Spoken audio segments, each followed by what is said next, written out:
Hello, one and all, and welcome to the SkyTouch webinar focused on employee turnover. We're going to learn today all about how to help reduce employee turnover and save you guys money. My name is Glenn Hausman. I'm editor-at-large with Hotel Management, and we are absolutely thrilled to have you today. I mean, it really means a lot to us that you're taking time out of your busy schedule to take the opportunity to learn with us today. So, one of the things that I do at Hotel Management is I try to learn a lot about what's happening out there in the industry. And one of the biggest issues that I'm seeing out there, employee retention and training. So we're going to be focusing on that today because it's an issue that's becoming tougher and tougher, and more so as the economy continues to be strong when it comes to hotel employment. There's a lot of job turnover right now that I'm seeing in the industry, and when I'm out at industry events, it's one of the big topics of the conversation. Here's one of the reasons why. According to Logic Econometrics, now these guys are great because they track every single hotel project in the world. Here in the United States, 902 hotels are going to be opening this year alone. That's up from 736 hotels in 2015. Also, expect another 1,100 hotels to debut in 2017. With all of those new hotels, we're going to see a lot more people trying to pilch your employees for their properties. And it's a problem that's going to become more challenging and exacerbated over time. So the good news is, today we've got a great group of insightful hotel industry professionals that are going to help you explore how hoteliers can save time and money while simultaneously boosting your employees' morale. But the good news is, you're going to have an opportunity to ask these questions of our expert panel. They're here for you. So while we're going to do a little bit of learning, they're going to be here to take you along as well. One interesting fact, did you know that according to the Bureau of Labor Statistics, the average employee turnover rate for the hospitality industry ran 6.3% in May, 6.0% in June alone, annualized at 73.8%. Now, I know Dr. Tews is going to talk about how in some cases it's even higher. And boy, oh boy, does it cost you folks real money every single time somebody leaves. So we're going to try to figure out how to help you relieve the pain of employee turnover and go through all the different ways to help minimize this issue. We want you to have a great working environment and a technology that's going to help support you to be success. So a little bit about how the format's going to work today. We're going to hear from our experts and have a dialogue to help problem solve these increasingly critical issues. And I want you to think about the questions that you have. Send them in, type them in, and we're going to follow some presentations. So I'd like very much to introduce everybody at this point and welcome them on board. Again, I'm Glenn Hausman, editor-at-large with Hotel Management. We have with us Dr. Michael Tews, Ph.D., Associate Professor, Hospitality Management at Penn State. Mr. Kenneth Approach, General Manager of the Andrew Jackson Hotel in New Orleans, Louisiana. And Kenneth, I got to tell you, one of my favorite American cities. And Lori Andrew, General Manager, Canada's Best Value Inn in Calgary, Alberta, Canada. And I love going to Calgary, Lori. One of my favorite Canadian cities, in fact. I love Banff, but we'll talk about that later. And of course, here from SkyTouch Technology, Mr. Larry Gorman, Chief Technology Evangelist. How are all my panelists doing today? Doing great, Glenn. Great. Well, thank you so much. This is great. I'm sunny in Happy Valley. Yeah, I'm really excited to hear what you all have to say. So Dr. Tews, you are going to kick it off. Let's take it away to your first slide, and let's hear what you have to say about all the studies that you've been doing in terms of employee retention. So take it away. Thank you, Glenn. I'm happy to have the opportunity to speak with everybody today. I'm Michael Tews here at Penn State University. I've been here at Penn State for 8 years. I teach courses in human resources management and organizational behavior. But a large part of my job is conducting, research, trying to understand. Hey, Michael, what does organizational behavior mean exactly? Organizational behavior is basically the psychology behind people at work, whereas HR is just more kind of the nuts and bolts of everything, or the application of OB, So OB is more of a theory behind on psychology. More focused on psychology as opposed to like, this is what our benefit plan is going to be, and these are the processes, right? Yeah. So fascinating. So part of what I do is, conduct various research studies, trying to figure out how can we, make the workplace better. And given that I grew up in a hospitality context, had my first job washing dishes at the age of, 12, and, I've worked throughout hospitality my whole life. We have a lot of different, people management issues. And obviously, turnover is a significant issue in the hospitality industry. And surprisingly, it's something that's been highly understudied. And, we have these various anecdotes as to what we think works and doesn't work. And that's why it's also important to do research on this stuff, to figure out, what exactly works and doesn't, to kind of move beyond, some armchair psychology, and to figure out more definitively how can we promote retention. And, as Glenn said earlier, citing the Bureau of Labor Statistics, turnover rates, could be in the ballpark of 75%, sometimes even higher. And as we all know, turnover in the hospitality industry is among, the highest. The cost could be, direct, recruiting, selection, productivity losses. Then we have the indirect costs, morale, et cetera. Now, why is it so high in, hospitality? First and foremost, a lot of the positions are entry level with fairly limited pay and benefits, vis-a-vis, more professional jobs. And a lot of these jobs are highly substitutable. If I'm unhappy at, the Holiday Inn, I can go down the street and perhaps find, a different job. In comparison, for me as a professor, if I want to get a new job, at Ohio State, for example, that's much more challenging than in the hospitality industry. Well, I would argue for maybe most people, but not for you, Michael. If you wanted them, they'd take you, boom, just like that. Absolutely. Actually, I was at Ohio State, and now I'm here. So, and, excellent. For some of these folks, the jobs are a stepping stone, onto something better. Right. And, before I get into these studies, a lot of times I think we think that turnover is bad. And sometimes folks are leaving the industry for better positions. So it's not necessarily a bad thing. And at times I think, not for them, but for the owner, maybe. Right. Yeah. I mean, it's, it's always a challenge for the owner. But, sometimes we have to realize that some of it is unavoidable. But it is.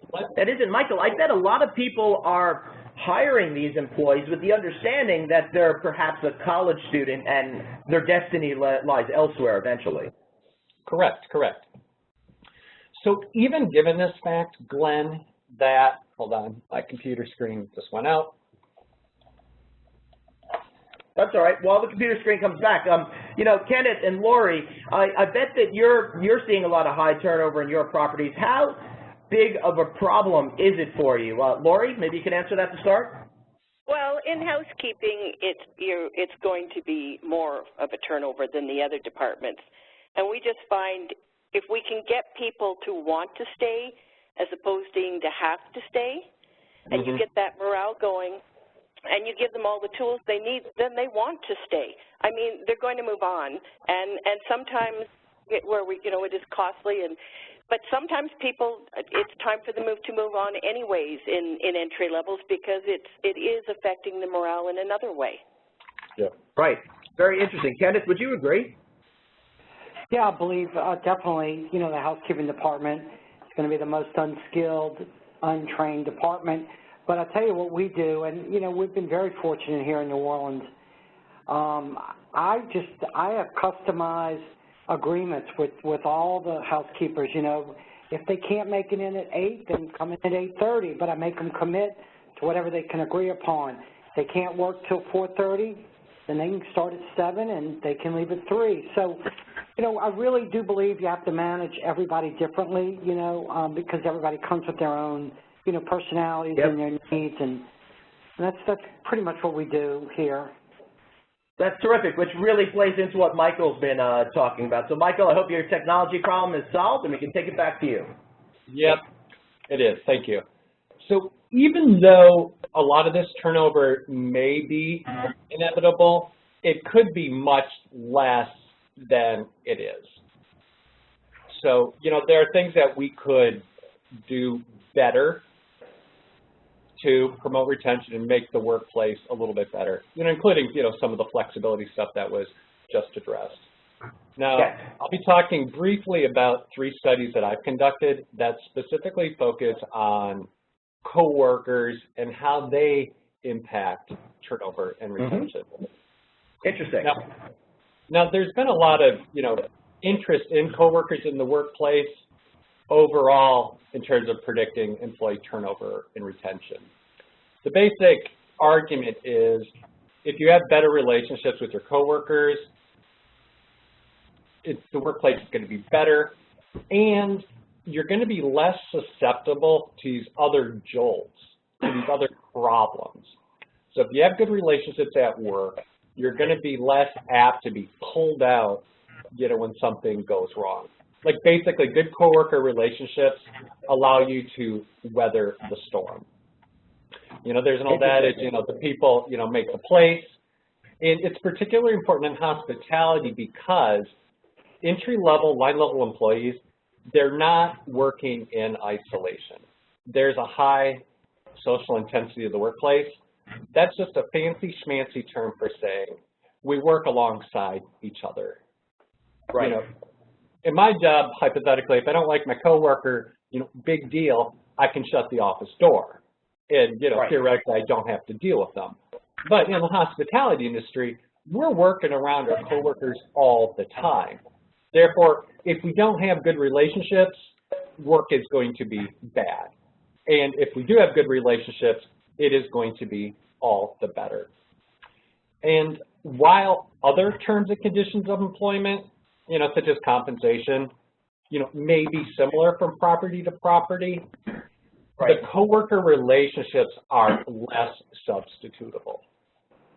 So therefore, if you have a good relationship with somebody, you're going to think twice before leaving, you know, even if it is for, you know, a 50-cent or a $1 raise, you know, down the street.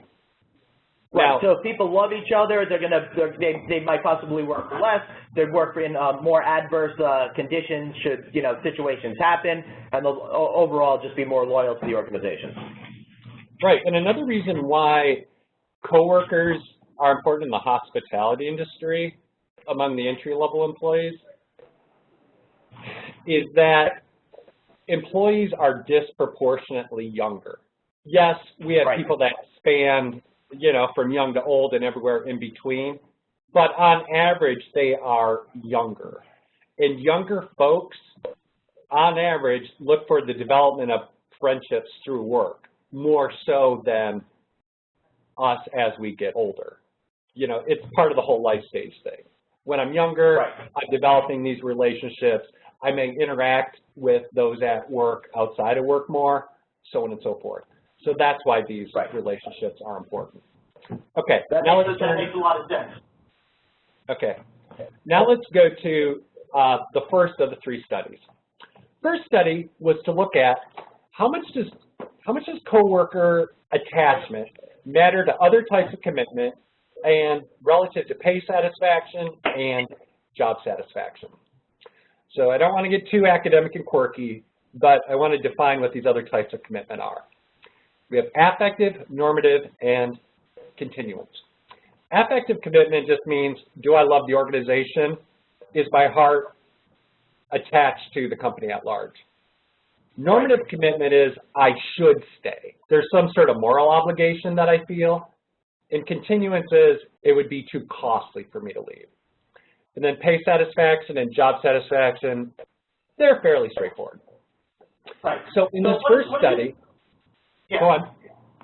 I was going to say, what is the turnover window of 3 months all about? Okay, so this is with a sample of restaurant servers. And all these 3 studies, by the way, have been done with restaurant servers. So that may limit the generalizability to an extent, but you know, I'm not too concerned about that. Now, I looked at about 400 servers, and they were newcomers. So those who were employed with this particular organization less than 6 months. So we surveyed these employees based on their levels of commitment, gave them a survey, and then we looked at who was there and who wasn't after 3 months. So that's what I mean by the 3-month turnover period. Now with the later studies, when I'm looking at newcomers and more experienced employees, we look at things over 6 months. Like we just felt that the 3-month window with the newbies was appropriate. Okay. Now we split our sample into adult and young adult. So young adult has been traditionally defined as those under 26. And then adults, you know, over that. And the only thing that worked in predicting whether or not they would stay after the 3-month period was coworker attachment with the young adult sample. So right. I thought, that wow. makes sense because younger people are a lot more social, as you indicated before. So they want to have that community feeling much more so than somebody that might be a little bit older and has a family at home that they want to get to. And what's interesting there as well is it's that emotional attachment to the coworker versus the emotional attachment to the company overall. Right. And that's important because there's this concept called turnover contagion, where if one individual leaves, other people tend to follow the leader. Right. Whereas if people stay, then, you know, other people may stay. Right, and I would add turnover contagion, great name for a band. So if anyone out there is planning on forming one, that might be perfect. I can do that in my side job. So, and it was also interesting too, everyone, those other 3 types of commitment, in many, many other studies, they have been shown to matter to predict retention. They weren't in hospitality context, they were in other contexts. So basically, I kind of showed that it's important to look at the specific industry in question. Right. And also of note too is that pay did not matter. Where you talk to everybody on the street, and of course, you know, pay is going to come up. You know, everybody always talks about minimum wage increases, so on and so forth. And I'm in no way suggesting that pay doesn't matter, but it just wasn't strong enough to bear any statistical significance. Right, so, that makes a lot of sense. Let's move on to study number 2. Okay, study number 2. This one still focuses on coworkers, but it looked at 2 types of coworker support: helping behavior and emotional support. So instrumental support and emotional support. So instrumental support is the extent to which I help, you know, coworkers out with their job, whereas emotional support is, you know, being friendly, social, and outgoing. Why the helping support may be important in the hospitality industry? You know, jobs can get demanding. You know, we have rush periods. You know, again, because we work alongside each other, it's probably good if people help out. And then the emotional support, that matters for the same reasons as I discussed before. You know, we value friendships through our work. Here, you know, similar type sample. And we looked at it relative to other types of satisfaction: work satisfaction, pay, promotion, and supervisor. You know, surprisingly, none of the other types of satisfaction really worked. But 2 of the coworker elements worked. But they worked in opposite directions. The emotional support, that was found to curb turnover, whereas the helping behavior, those who received more of that were more likely to leave. Now, the caveat there, or kind of the explanation there is, it's not that helping necessarily led to folks leaving. It is more likely that it was the poor performers who received more help, and they ultimately self-selected out of the job. Right, fascinating. So there, I think we have to look more turnover. When we do look at turnover, throw performance into the equation to kind of see how that relates to the various aspects of support. And then going on to the third study, and this one relates to coworkers and fun in the workplace. Now, there's been a lot of talk about fun, and we hear about it, largely in the context of Google and high-tech companies. Let's make the workplace fun, and therefore our employees will stay. And there's been a lot written about it, and whenever I hear people write about things, I scratch my head a little bit, and I think, I wonder if this will actually work in practice. So that's how I got this idea for a research study. And as much as some people want to say that fun matters, there's other folks who say, get it out of the workplace. It may hurt productivity, and some people may be resistant to fun at work. So in this study, I looked at 3 aspects of fun at work. Coworker socializing, the extent to which coworkers did things outside of work together. Then manager support for fun.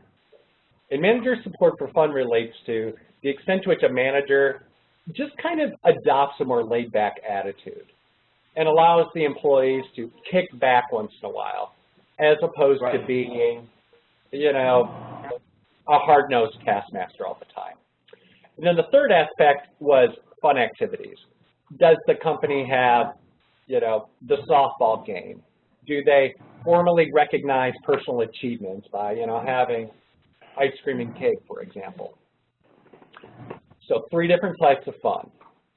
2 of them are more informal, the coworker and the manager, support for fun. Right.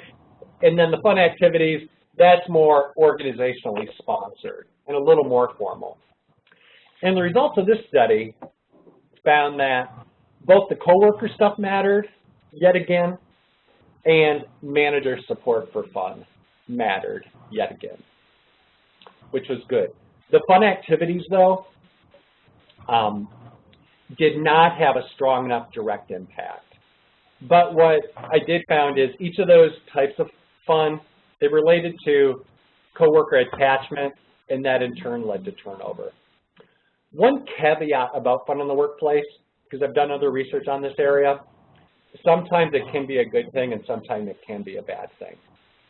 Right. While in the studies that I've shown right here, it can lead to better retention, it was also found in a different study that I conducted that it led to slightly less employee performance.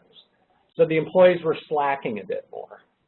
So even though fun may curb turnover and promote retention, it may reduce performance to a degree. So ultimately, I think managers and operators have to think, what battle are you going to choose? I choose to fight, or what's more important, the turnover battle or the performance battle? Fascinating. So let me ask Kenneth, are you experiencing some of these things that Professor Tooze is talking about, and what's your approach? Well, it's funny. I have quite a few being here in the French Quarter, and it's funny that I know with servers and they're predominantly female, but I have predominantly young male millennials working, and they're very sociable with each other. And I encourage it. I'll talk to them about it. I'll ask them, I'll hear something, and I'll go up to them and say, oh, I hear y'all are doing a swimming party at so-and-so's house. I hope you have a good time. And I really am thrilled that they're bonding, and I also then, with our management team, and it's funny that you said the actual activity isn't, I guess, rate is important, but, we do twice a month, the 6 of us in our management team, we'll do an outing. Some are very intense, and some of them are just, we might, we're going to a haunted house next week, and it's just like, like our director of housekeeping, she's never been to one, and it's just, at Christmas time, we pick one of the nicest restaurants, and, our chief engineer, he dresses up, and he's like, man, you know, I'm doing stuff that I've never done before. So, you know, I try to do it as a management team, and then I also try to encourage as much socialization amongst the line level. You know, if they're, you know, if they talk about it, I encourage it. I think it's very healthy that they're friendly and work together. That's really terrific, Kenneth, and I love the fact that you're already playing into some of the things that Professor Tews is talking about with making that social interaction to set the stage for employee satisfaction and retention. I'd love to move on now and talk a little bit about that technology aspect that helps in regards to enhancing the quality of the workplace. So let's bring in Mr. Larry Gorman, Chief Technology Evangelist with SkyTouch. How are you, sir? Hey, I'm doing great, Glenn, and hi, everybody, and I want to thank you for joining us today. As Glenn said, my name is Larry Gorman, and I'm the Chief Technology Evangelist for SkyTouch Technology. In my role, best title ever, by the way. Oh, I love that title. We're allowed to pick our own titles, and I figured that was a great one. Just preaching the gospel of how technology can help hoteliers. And that's, I love it. I love the title. And that's a big part of my job is to figure out, working with hoteliers, on how they can leverage technology to grow their business, to improve operational performance at their hotels, to also enhance the guest experience. So I spend a lot of time out in the field working with hoteliers to work on technology and evaluating technology solutions for their properties. So when doing this, price is certainly a factor that we need to take into consideration. When comparing alternative solutions, it seems straightforward to compare the upfront fees and the monthly or annual license fees to determine which vendor offers the best value for the price. But what technology purchasers often miss, though, are what I refer to as some of the hidden costs of technology that need to be factored in as well as part of your purchasing decisions. So today I'd like to talk about 3 of the common ones that I see when evaluating technology and when I'm working with hoteliers to help them choose the right system for their properties. So we have costs that are associated with confusing technology. Now this causes employee and guest frustration, which leads to some problems that I'll talk about. We have costs associated with technology that's difficult to train, and that costs hotels more money when training new employees, and that's often a forgotten aspect when it comes to technology. And then we have issues with poor support that the vendors seem to supply in the hospitality industry. It's a serious problem that seems throughout, and that negatively impacts your hotel operations as well. So I'm going to go into a little bit more detail about each of these hidden costs and what you can do to help minimize them. So for it. I can't wait to hear. Yeah, okay, great. Thanks, Glenn. So technology provides tremendous value by enabling us to accomplish our work in a more productive and an efficient manner than without it. However, that technology also needs to be intuitive and easy to use, or else it's going to run the risk of getting in your way instead of helping you. So let's consider Amazon as an example. We all have experience with that website. It's a great site. It allows people to shop and buy products right from the convenience of their own home whenever they want without having to drive to a store or limit themselves to certain hours of the day. The site's easy enough to allow people to buy what they need without getting any kind of a training. Now, just looking at my mom, the fact that she is actually able to use this site to do her Christmas shopping is a testament to how easy this system is to use to the average user. There are no classes, no tutorials, no how-to videos to watch. It just works. And I know if my mom can do it, given how technology averse she typically is, I know that they're doing a great job there. That's great. Could you have your mom talk to my mom, because I'm in technology hell with her?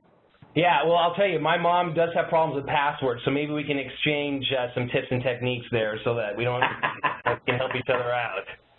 But I'll tell you, Glenn, if it weren't the case, if Amazon and systems like that were not so easy to use, if users did have to receive some kind of training before they can make that first purchase, the frustration level of doing this would be too big for most people to even bother trying to learn, and they would stick with the old ways of buying things. So what about, I agree. And especially when it comes to older people, it's not that we can't learn it, it's just that you don't want to take the time and effort to do it. So it has to be simple, intuitive, and easy to use. Yeah, because the previous way somewhat worked, and so they have to have that hurdle of adopting that technology needs to be low enough for them to give it a try. Right, and absolutely. That's for anything. Yeah, including hotel systems. So with enterprise software like a property management system, which is where I spend a lot of my time, some training is going to be required since the complexity of the work that users need to perform at a hotel is a little bit higher than just buying a book or perusing for various products online. However, the principle is still the same. Technology that's too difficult to use inhibits people from getting their work done. For hotel employees, this is going to be a real problem. It's not like they have the option to not use their software because it's too hard. No, they have a question. Yeah. What do people tend to struggle with most with new technology? Like what are they fighting with? So in my experience, it's just the actions of getting the work done. So in a simple example, checking a guest in at a hotel, I need to interact with my property management system to complete that exercise. How do I leverage that system to complete the workflow of checking a guest into my property, getting the key cut, assigning them to the correct room, confirming that the price is right, getting the registration card signed? All that has a technology component, and if that system is getting in the way of you completing that exercise, you're focusing more on your computer and less on the guest, and that creates friction for both guest and employee. Yeah, and I'll tell you, as a guest, I find it very frustrating when I go there and I want to interact with the front desk clerk, and they're spending about 40 minutes just staring at their screen, and I feel ignored and left out of the process. You know, I'm wondering if this is the case with, hotel technology, because, technology, I'm going to blame Bill Gates. Whenever they come out with the new version of Windows, I'm always scurrying around trying to figure out how it works. I finally get used to the old system, then the new system comes up, and I don't know what I'm doing. Is it common to have like these, updates all the time that kind of confuse people, or is it learning the initial technology to begin with? Yeah, that's actually a great question. We're going to get into that in a little bit in the next couple of slides, but the answer is yes to both. Okay. Yeah. Thank you. Yeah, sure. So just as we touched, that in order to do their jobs, they have to interact with these technology systems at the hotel, and the intent of this technology is to reduce friction, streamline operations, and help the employees provide an optimal guest experience. But when this technology is confusing, then the staff gets frustrated because they're focusing on trying to figure out the system and less on trying to help the guest. So as frustration levels increase for staff, that can impact their job satisfaction over time, and that can negatively impact your employee retention. As I also indicated, the other problem with frustrated staff, besides just their own job satisfaction, is just the fact that you're not providing good service to your guests. That's why we're in the industry that we're in. We love hospitality because we love hospitality, not because we love flittering around with technology and trying to figure it out and tinker with it. So when an employee at a hotel is doing that and struggling to get their technology to work, if it's not cooperating, you don't just have frustrated employees, you also have a frustrated guest because the guest is not getting the service that they need and the service that they deserve. Right, Larry, I find that really fascinating because we're not just talking about then employee satisfaction and retention, but it really spills over into other aspects of your business that could be affecting your bottom line in a very, very real way. Oh, no doubt, and people tend to not look at that. They just look at the nuts and bolts of what the system's intended to do without understanding the ripple effect of what confusing technology can cause. So, Glenn, unhappy guests, you're exactly right. They can easily make their frustration known in this day and age on their favorite social media networks, on Twitter, on Facebook. They can give you a bad TripAdvisor review because they had a bad experience. That hurts your hotel's online reputation, and that hurts future bookings. So it does have an impact to your bottom line. So the takeaway here is that before looking at buying a new system, you've got to take a critical look at how easy it is to use. Talk to your vendor about it. Ask them if you have a chance, an opportunity to play with the system yourself to see what you can figure out on your own without getting training. Give it the Amazon test. Know that not everything you can do on a property management system or other hotel technology systems are going to be as straightforward as Amazon, but they still should be easy enough to use for you to figure out most of the basics without getting some of that training. Excellent. Now, Glenn's already indicated that turnover in the industry averages about 73%. So we know employee retention is already a problem. and we don't want confusing technology to make it even worse. Every time you hire a new employee, you've got to train them on your hotel systems, and those training costs really add up. So given the high turnover that we see at most hotels, how do we keep these training costs in check? So looking again to the Amazon lesson, the more intuitive and easy to use technology is, the less time it takes to learn, and the less time it takes to learn, the less it's going to cost you to train your staff on how to use it. So the basic math is this: if you can cut your training time in half, you should also cut your training costs in half. So looking at that screen we have there, if you've got a new employee making $10 an hour, they need to get trained on some hotel system. You might have a more experienced employee helping them, and they're making a little bit more per hour. But now you've got two people that are involved with getting that new person trained, the trainee and the trainer. So in this example, combined, we're spending about $25 an hour to train the new person, which is about $200 a day. So just looking at a two-week training period for that system, it's going to cost your hotel $2,000 per new employee. If you can cut that down to just 2 days by choosing technology that's intuitive, that doesn't take so much effort to learn, you can find yourself substantial savings. Multiply that by the number of employees that you're hiring in a given year, and some of these technology systems can practically pay for themselves just with the savings and training costs alone. So yeah, and I can imagine in down market times, this becomes extremely important, because you're not able to make it up with increasing rate or occupancy at all. Point taken. Good point, Glenn. Absolutely right. So when it comes to training, it's imperative for us to find out from vendors what their experience is with their customers in training new employees. You can talk to your vendors about it. Most of them are willing to give you that information. Another great source is to talk to other customers that vendors can refer to you, and they'll give you the straight scoop on what it really costs to train their employees. Great. What about ongoing training? Yeah. Got a slide coming up on that. Yeah, we know that training doesn't end just when the new employee comes up and joins your hotel and finishes the initial training.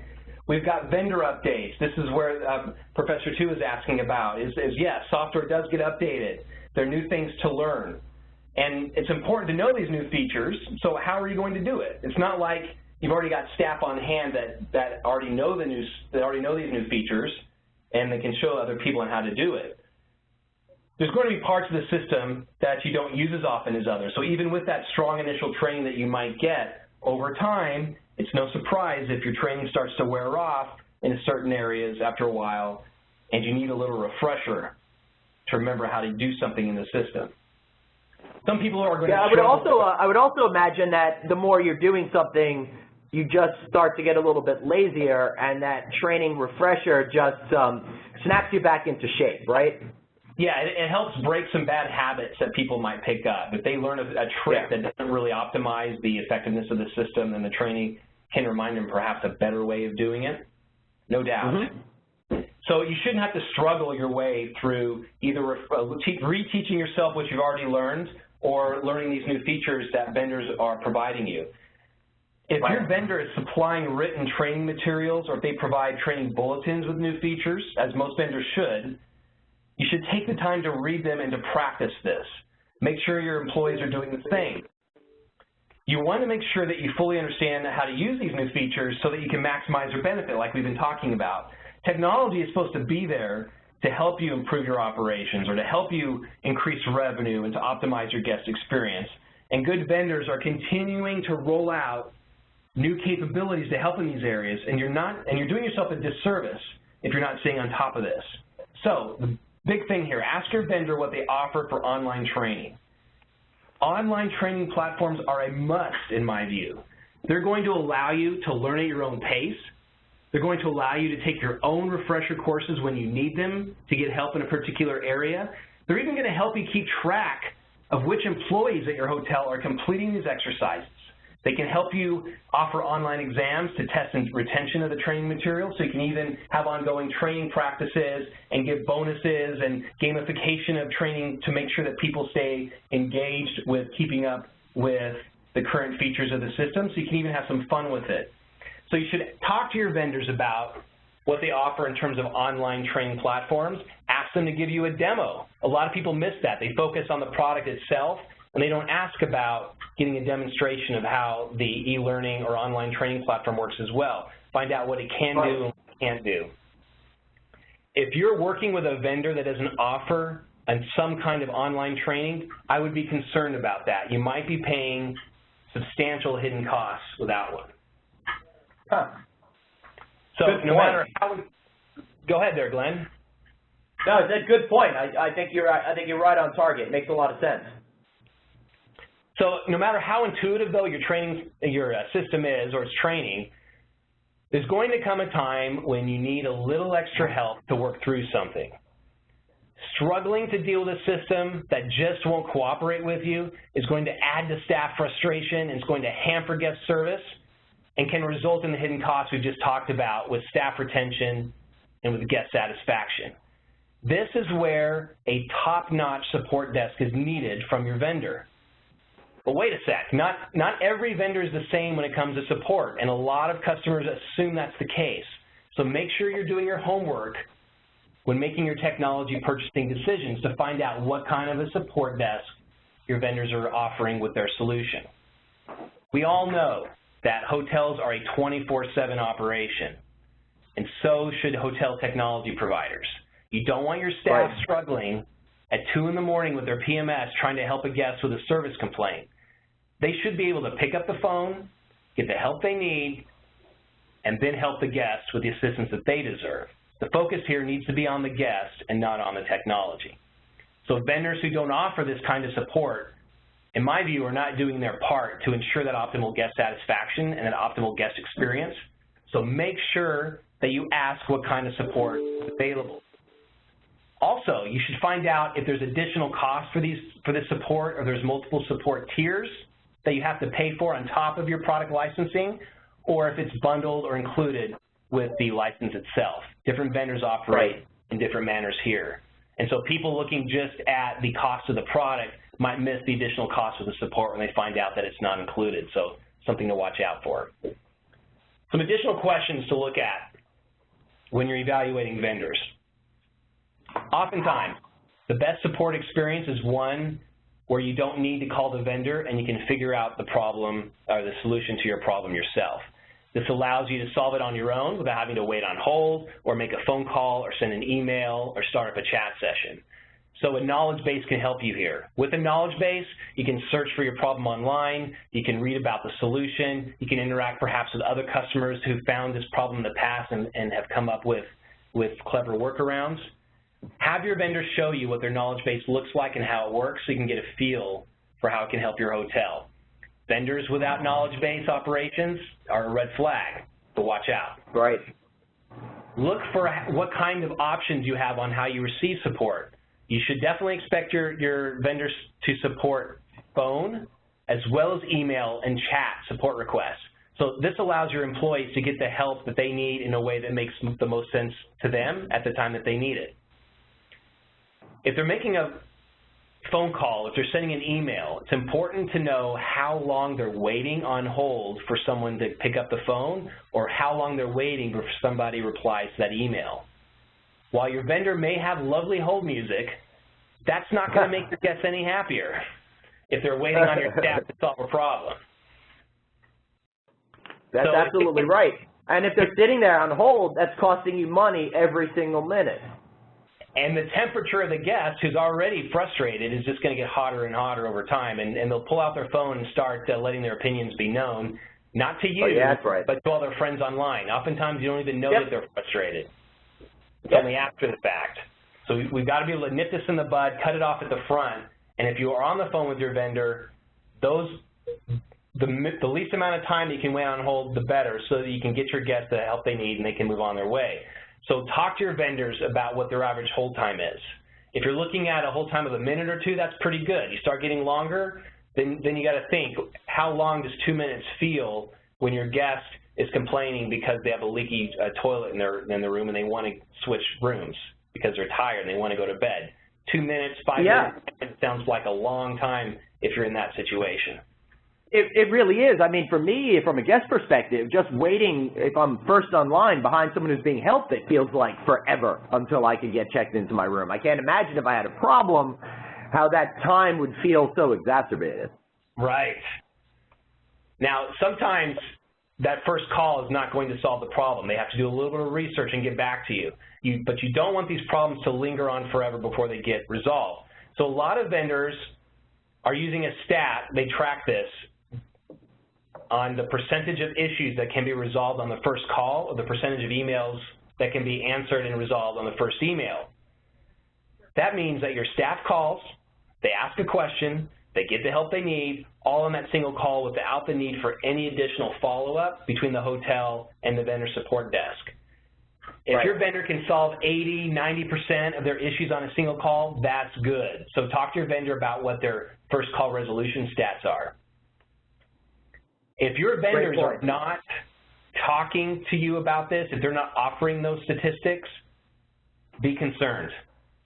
Because how are they able to measure the effectiveness of their support operations if they're not measuring the statistics to help them track it? So looking at customer satisfaction, we know that buying a new system can potentially be an expensive and time-consuming operation and a big distraction from your primary mission, providing guests with a great experience. And after you've made that investment, the last thing you're going to want to do is repeat it all over again because the technology you chose doesn't do what you thought it would do. A great way to help yourself here and protect yourself from this situation is to talk to other customers who have already bought the technology you're considering buying. Find out what they like and what they don't like. If other customers are happy with the solution, then you're going to be more likely to be happy as well. Some vendors are paying particular attention to how well they're doing with customer satisfaction, and they track these statistics very carefully to make sure that they're staying on the right track with their commitment to customer satisfaction. Ask your vendor how they're measuring customer sat and what their statistics look like here. So how do vendors do this? The best way, in my experience, for a vendor to know how good of a job they're doing in satisfying their customers is simply to ask their customers, how am I doing? Right. So for example, when a solution is initially implemented at your hotel, your vendor should be asking you for your feedback to find out how you felt that experience with that. If your hotel is using the support desk to get help with an issue, the vendor should be getting your feedback on how well that support issue went and how good of a job did they do in resolving things for you. These kinds of surveys are going to provide valuable information to the vendor to help them improve their customer service. We can all do a better job in this area. And the more information that a vendor has to help them improve, the better job they're going to be the next time you need the help from them. So if the vendors are not doing this kind of surveys, how are they determining how good of a job they're doing with customer satisfaction? You might have received an email from time to time from one of your vendors that asks a simple question. On a scale of 0 to 10, with 0 being least likely and 10 being most likely, how likely are you to recommend our product to others? This kind of a question is called a likelihood to recommend score, and the higher the number is, the more likely a customer is to recommend the product to others. So ask your vendor if they track the likelihood to recommend and if they'd be willing to share these results with you. So if you're looking at an LTR score of like an 8 or a 9, that's pretty good. So ask them what they're scoring there. Another twist on this is the likelihood to recommend score is what we call the Net Promoter Score. So the Net Promoter Score is a very commonly used industry benchmark for software companies to help them measure customer delight. This methodology is considering a customer to be a promoter of their product if they scored a 9 or a 10 on that likelihood to recommend question. It also considers a customer to be a detractor if they scored a 6 or below on that question. So the Net Promoter Score is simply the percentage of promoters minus the percentage of detractors.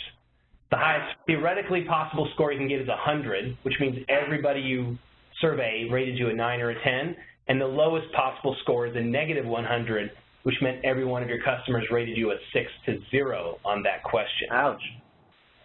For enterprise software, which is notoriously difficult systems to use and employees are required to use them, any positive score is actually a pretty good score. This is different than consumer software where if people don't like a system, they'll just quit and go on to somebody else.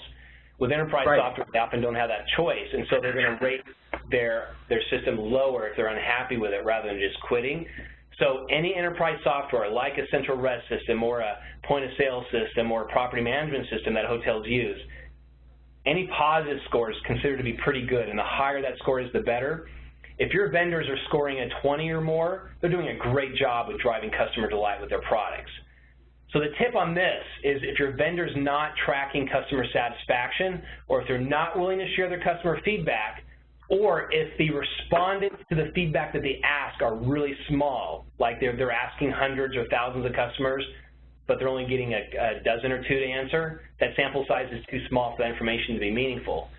If they're not tracking this info, if they're not sharing it with you, it's a red flag that you should consider when you're making a purchase. So let's summarize here. Great. Yeah. When you're buying a system for your hotel, there's a few things that you should look for to avoid those hidden costs. The system you buy should be straightforward to understand, should be easy to use so that new employees can get up and running on the system quickly. A couple benefits here. You're avoiding staff frustration, which can avoid guest satisfaction issues and negative impacts to the job satisfaction and for your employees and potential retention problems there. You're keeping your training costs down with an easy-to-use system, which can result in significant savings given how high the turnover is in our industry. Second takeaway, your vendor should have the 24/7 support desk available to you so you can quickly get your issues resolved when you have them. Your vendors should share stats on hold times, first call resolution, and other surveys so you can understand how good of a job they're doing with their support operations. Talk to your vendor about their customer sat. It'll give you an overall feel for how good of a job they're doing in helping their customers solve problems. A high satisfaction rate is a good indicator of how good of a job the vendor is doing in helping its customers avoid these hidden technology costs, Glenn. And I'll turn it right over to you. Yeah. Great. Thank you. Thank you so much for preaching from the Church of SkyTouch there. Appreciate everything that you're saying. I'd love to hear what, Lori has to say, and then Kenneth about everything. Lori, why don't you give us a couple of comments? Well, I think the big thing is here, we've had everything presented and what it is, but it comes down to the actual properties, what they're using, and I can't, confirm enough to people to talk to people that are using things. And, when we're looking at SkyTouch, it's ease of use. It was our main reason. It's great, and don't combine that or confuse it with Simple, because it has a system is so elaborate, it can give you the tracking, the statistics, everything you need for forecasting, rate management down the road. But it's not intimidating, and I had housekeepers that were scared to start. I need them, the housekeeping supervisors, to focus on their job at hand, which is checking rooms and making sure is everything going. The housekeeping center part of SkyTouch just makes their life a little easier. And both previous we talked about, making sure check-ins and check-outs were easy. I need my staff to be joking, eye-to-eye contact, and they can do this check-in so quickly. They can back out. They work on their own. They love e-learning because they can do it at work, they can do it at home. They call customer support all the time, and we've talked about this before. I've had horror stories told to me from other vendors where they're on hold forever.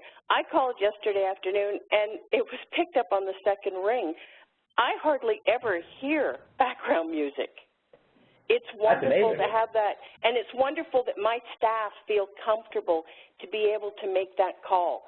They don't feel, oh, this is going to be a stupid question. We've never felt that way. And again, getting back to retention and the socialization with staff, they help each other because they feel confident because of the system. They almost have a sense of ownership, not, physical stock in the company, but they're helping this company thrive because they get the big picture and it works for them and they're comfortable. I have, since we started with my housekeeping supervisors, I've had 0 staff turnover. I only have a staff of 6 at the front. I have housekeeper turnover, mind you. I only have a staff of 6 at my front desk. I have a 66-year-old male that goes to Mexico every winter, comes back and works part-time for the summer, and loves the system.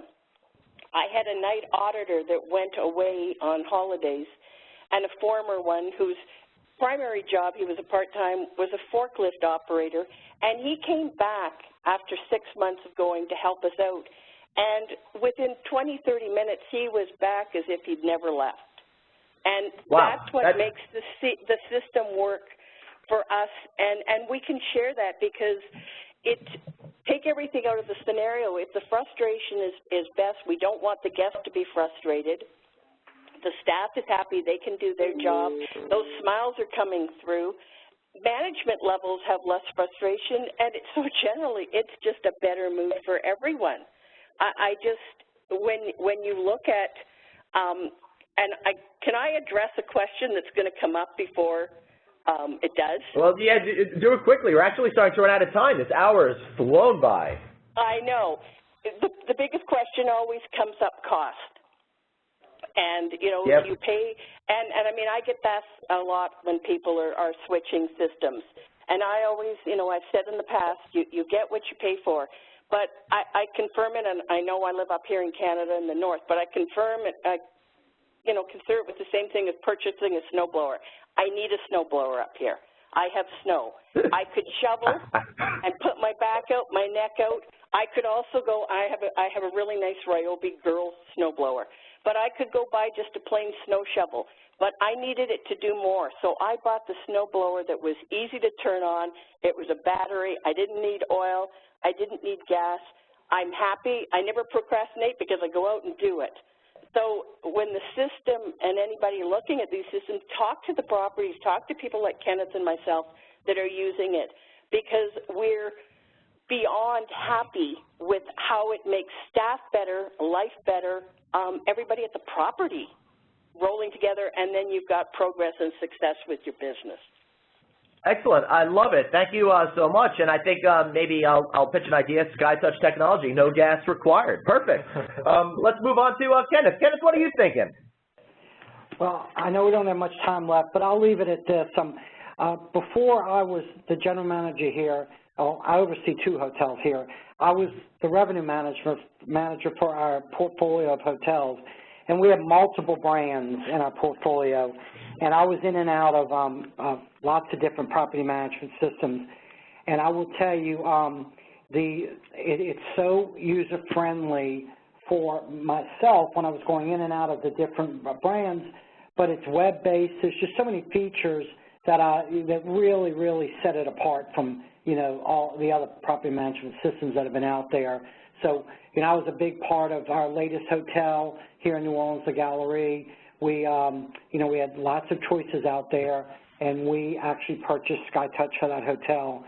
So it's been great to work with. You know, kind of like what Lori said. You know, I know, you know, some of the support people on a first-name basis now. They make you feel comfortable. They make you feel that your questions are good questions, and we've just been real pleased. And I do think it all ties into, you know, keeping the employees happy, and you know, and that makes our businesses successful. Wonderful. Well, thank you so much. And, you know, we've got some great questions. And what we can do with the questions that we've received, we'll respond to those personally to you. In the meanwhile, if you have any more information, just go to skytouchtechnology.com and learn everything you want. And the good news is we covered so much information here today that we're going to send you guys an email link out with a recording of this webinar so you can be sure to leverage all the information that you've had. And make sure you check out this great employee training cost calculator, again, at skytouchtechnology.com to see just how much you could save when you go ahead and you cut down the time it takes to train employees. I want to thank all of my panelists for speaking with me today. I really enjoyed this conversation, and I hope that you guys found it as valuable and educational as I did today. Thank you so much, and we're going to see you next time here at SkyTouch Technology. Thanks for listening.